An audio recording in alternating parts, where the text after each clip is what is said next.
on n'a pas toujours envie de soleil. Si, on a toujours envie de soleil. Alors là, ça va être simple, et gourmand, et miam. Là, on a un pâton. Donc ça, c'est vous demandez à votre boulanger, si vous n'avez pas envie de le faire vous-même, c'est vous lui demandez le pâton de sa tradition. Voilà, il vous fait une tradition. Ça, c'est une tradition, mais qui n'est pas cuite. Des anchois, on a deux petites boîtes comme ça fait une vingtaine d'anchois. Là, des petites olives noires méditerranéennes, dénoyautées, parce que c'est plus sympa. Et puis un bon kilo d'oignons qu'on va hacher. On va les hacher et on va les mettre à cuire. Allez, c'est parti. Là, quasiment tous les oignons, il en reste un. Au moment où on arrive au dernier oignon, on se dit, tiens, alors, parce qu'il va falloir faire de la fristouille. Alors, on allume le feu et on se met une bonne, mais quand je dis une bonne, c'est une bonne rasade d'huile d'olive. Hein, voilà, pour la fristouille. On finit de couper notre dernier oignon. Donc, hop, des petites lamelles comme ça, assez fines. Hein, on fait toujours attention à ses doigts. Hein. La gourmandise ne doit pas ne doit pas nous aveugler. Et la sécurité avant tout.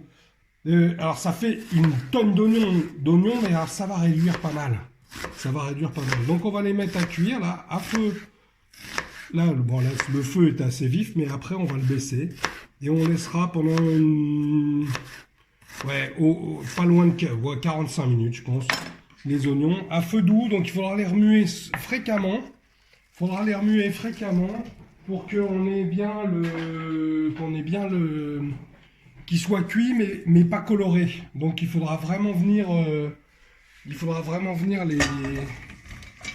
Hop, allez, c'est parti en fristouille là. Oh, ça en fait une gamelle d'oignon. Et puis de toute façon, mais si jamais il en reste de trop, hein, on se reporte sur la recette de la saucisse. La saucisse comme au stade et on la passe à la crème et à la moutarde, l'oignon, et puis c'est parti mon kiki. Hein. Allez, on se retrouve dans 3 quarts d'heure. Bon là ça fait 20 minutes. Hein, vous voyez, alors ça n'a pas coloré, hein, et ça a déjà un peu réduit. Donc on va le laisser encore 20-25 minutes. Hein. Il faut vraiment que ça soit des oignons qui soient tout bien confits. Là, à ce moment-là, on va allumer le four, donc on l'allume à 250 degrés, hein, on n'a pas peur. On met la grille au plus bas, voilà. Et surtout, ce qu'on va mettre dans le four, c'est une plaque. Une plaque. Alors c'est mieux d'avoir, c'est bien aussi d'avoir une plaque à pizza ou quoi. Ça c'est une plaque en métal. Mais voilà, il faudra qu'elle soit bien chaude. On va poser la pâte avec notre pisse saladière. On va la poser dessus. Elle sera bien chaude pour qu'elle soit saisie tout de suite. Allez, on se retrouve dans 20 minutes. Ça fait quasiment 1 heure, les oignons, et ils ont tout fondu, ils sont tout jolis. Vous aurez remarqué qu'on n'a pas salé, pourquoi? Parce que les anchois et les olives, c'est salé. Là, j'ai préparé sur mon plan de travail un petit peu de papier cuisson. Là, le pâton que j'ai posé, donc, hop, avec de la farine, hein, et on va l'étaler. Alors normalement, c'est un pâton pour faire une baguette. Hein. On l'étale, regardez, mon rouleau à pâtisserie de ménagère. Pourquoi j'ai ça? Parce que j'ai pas de rouleau comme il y a que les professionnels qui ont des rouleaux. Alors après, ce qu'on fait, bon déjà on va le faire à la main un petit peu parce que bon, ça, on fait pas ça tous les jours. Voilà. Et elle est toute élastique la pâte. Alors voilà, on va l'étaler. Je sais même pas si on va avoir vraiment besoin d'un rouleau en fait, parce que au final, ce qu'on veut, c'est avoir une pâte un peu on va avoir une pisse saladière aussi un peu épaisse. Ça doit faire une. Elle se rétracte à chaque fois, elle se déchire les dents, la coquine. Bon, alors ce qu'on va faire, c'est on va pas la faire trop fine. Hein. Voilà, on va juste lui donner sur les côtés comme ça. Ah bah dis donc, c'est une résistance. Voilà. Alors chacun va devoir se débrouiller un petit peu comme il pourra. Hein. C'est à la guerre comme à la guerre. Voilà, c'est incroyable. C'est les pâtes les plus rétractiles du monde. Ça se trouve, elles sont en chewing-gum. Hein. Alors, on sait que ça va gonfler, monsieur. À l'origine, c'est quand même une baguette de pain, ce qu'on est en train de travailler là. Alors, on s'en fiche un petit peu du côté du côté rond, hein. Ça, c'est trop, ce serait trop conventionnel. Eh ben tiens, on n'a qu'à parler de la pisse saladière. Ça vient d'où la pisse saladière? Alors vous direz, on va entendre couiner les Corses, hein, qui vont dire oui, c'est nous la pisse saladière. Alors non, la pisse saladière, a priori, elle est d'originaire de Ligurie, donc c'est en Italie forcément. Donc déjà, voilà, c'est les pros de la pizza qui savaient faire la pisse saladière. Et pourquoi ça s'appelle pisse saladière? Parce qu'on utilisait le pisala pour faire la pisse saladière. Et le pisala, c'était un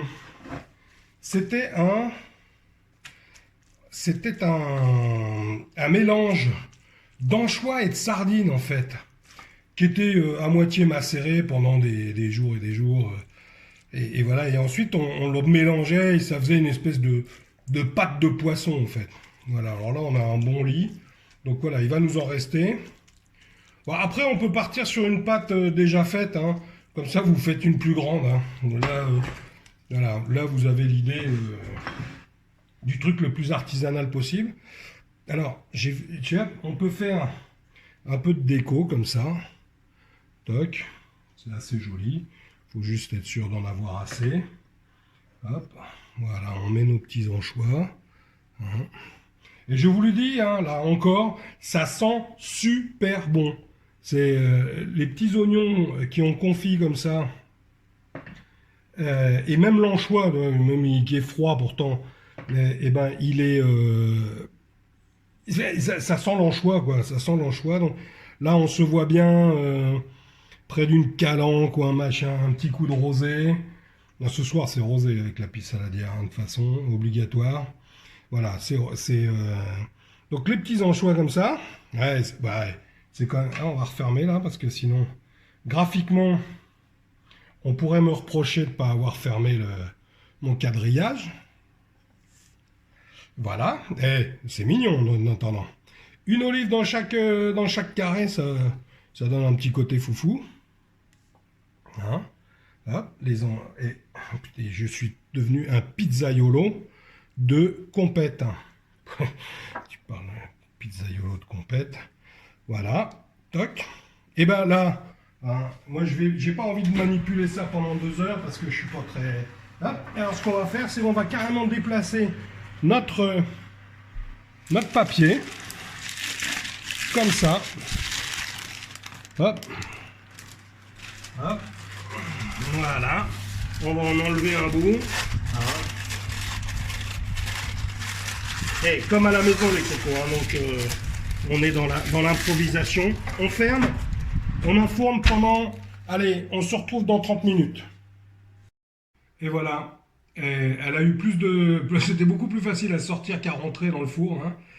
Et là, en fait, ça fait quoi? Une petite vingtaine de minutes. Hein, donc, il faut surveiller quand ça gonfle. Ça va se manger facilement avec un petit rosé bien frais.